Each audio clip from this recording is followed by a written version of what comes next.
चर्चा करेंगे आज एक देश एक चुनाव के मुद्दे पर। One nation one election. हाल ही में यह मुद्दा तब चर्चा में आया है जब भूतपूर्व राष्ट्रपति रामनाथ कोविंद की अध्यक्षता में एक 8 सदस्यीय समिति का गठन किया गया है। यह एक सुझाव देगा कि भारत जैसे देश में क्या केंद्र सरकार के चुनाव और राज्य सरकार के चुनाव एक साथ कराए जाने चाहिए या फिर नहीं कराए जाने चाहिए। यह ऐसा नहीं कि अब होगा तो पहली बार ही होगा। इससे पहले वर्ष 1952 में, 1957 में, 1962 और 1967 में 4 बार ऐसा हो चुका कि केंद्र सरकार के चुनाव और राज्य सरकार के चुनाव साथ साथ हुए हैं। लेकिन 1967 के बाद क्या हुआ कि कुछ विधानसभा ऐसी हुई कि जिनका कार्यकाल 5 साल से पहले भंग हो गया। उसके बाद यह परंपरा टूट गई और उसके बाद यह परंपरा आज तक स्थापित नहीं हो पाई और उसके बाद विधानसभा के चुनाव अलग और केंद्र सरकार के चुनाव अलग अलग होते हैं। यह मुद्दा कई बार हमारे प्रधानमंत्री जी भी इस मुद्दे को उठाते रहते हैं कि पूरे देश में चुनाव एक साथ किए जाने चाहिए।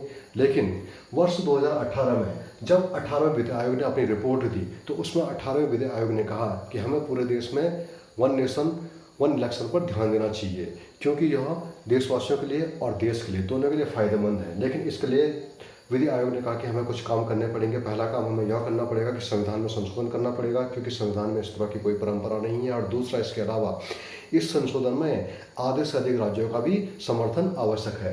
50% से अधिक राज्य यदि सहमति देते हैं तभी वन नेशन वन इलेक्शन की अवधारणा लागू हो सकती है। क्या विश्व में इस तरह की अवधारणाएं प्रचलित है? तो हाँ, अवधारणाएं विश्व में वन नेशन वन इलेक्शन की प्रचलित है। लेकिन इसको जो दुनिया में शब्द प्रचलित है उसके लिए वो है सिमुलटेनियस इलेक्शन। सिमुलटेनियस का मतलब होता है साथ साथ। जैसे हम कहते हैं कि हम प्री और मेंस की तैयारी साथ साथ कर रहे हैं, तो सिमुलेशन प्री एंड मेंस दोनों साथ साथ चल रहे हैं। तो उसी तरह से इसके लिए शब्दावली विश्व स्तर पर यूज की जाती है। वन नेशन वन इलेक्शन नहीं, बल्कि वो यूज की जाती है simultaneous election. Sweden, Belgium, Europe में यह परंपरा है। भारत जो ये परंपरा अपना रहा है वह स्वीडन से ही प्रभावित है भारत इस मामले में। अफ्रीका में, दक्षिण अफ्रीका में यह परंपरा है। दक्षिण अफ्रीका में जो परंपरा है वह सिमुलटेनियस इलेक्शन से भी एक स्टेप आगे जाकर के वहाँ पर डबल सिमुलटेनियस इलेक्शन होता है। अर्थात कहने का मतलब यह है कि जो दक्षिण अफ्रीका है वहाँ पर क्या होता है कि एक व्यक्ति एक ही बार वोट देगा, एक ही को देगा। अर्थात केंद्र और राज्य के लिए दक्षिण अफ्रीका में अलग अलग सरकारें नहीं चुनी जाती है।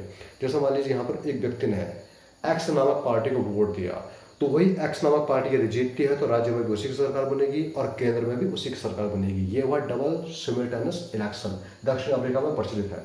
इंडोनेशिया भी सिमुलटेनियस इलेक्शन अर्थात वन नेशन वन इलेक्शन की अवधारणा को लागू करने वाला है। अगले साल वर्ष 2024 में इंडोनेशिया में भी इसी परंपरा पर इलेक्शन होने वाले हैं। वहाँ की आबादी 18 करोड़ है और दुनिया का तीसरा सबसे बड़ा लोकतंत्र इंडोनेशिया को माना जाता है। लेकिन सिंगल डे इलेक्शन सबसे बड़ा वर्ष 2024 में इंडोनेशिया में होने वाला है, वह भी सिमुलटेनियस इलेक्शन की अवधारणा पर।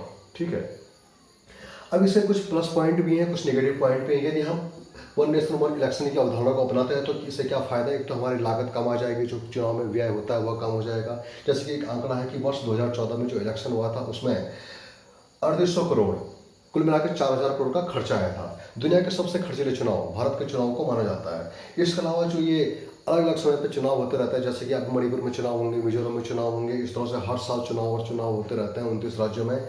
इससे हमारी प्रशासनिक मशीनरी पर भी बोझ पड़ता है, वो काम नहीं कर पाते। सुरक्षा बल पर भी बोझ पड़ता है कि और इससे अन्यत्र अवांछित गतिविधियों को भी बल मिलता है। तीसरा, हर समय आचार संहिता लागू रहती है और आचार संहिता के दौरान कोई विकासपरक काम नहीं हो सकते हैं। तो इस तरह से विकास की अवधारणा में भी ठेस पहुंचती है जब समय समय पर हर साल चुनाव होते रहते हैं। उससे ये सब कुछ निगेटिव पॉइंट है। ये उससे कुछ, अगर ये अवधारणा लागू होती तो इसके प्लस पॉइंट ये हैं। अब कुछ निगेटिव एस्पेक्ट्स भी हैं, कुछ निगेटिव दृष्टिकोण से यदि हम देखें तो क्या है? परस्पर सहमति। एक देश एक चुनाव के लिए सभी राजनीतिक दलों के मध्य परस्पर सहमति नहीं बन पाएगी, विशेषकर जो छोटे दल हैं, क्योंकि छोटे दल जो होते हैं उनका जो अस्तित्व है वह स्थानीय मुद्दों से ही टिका हुआ है।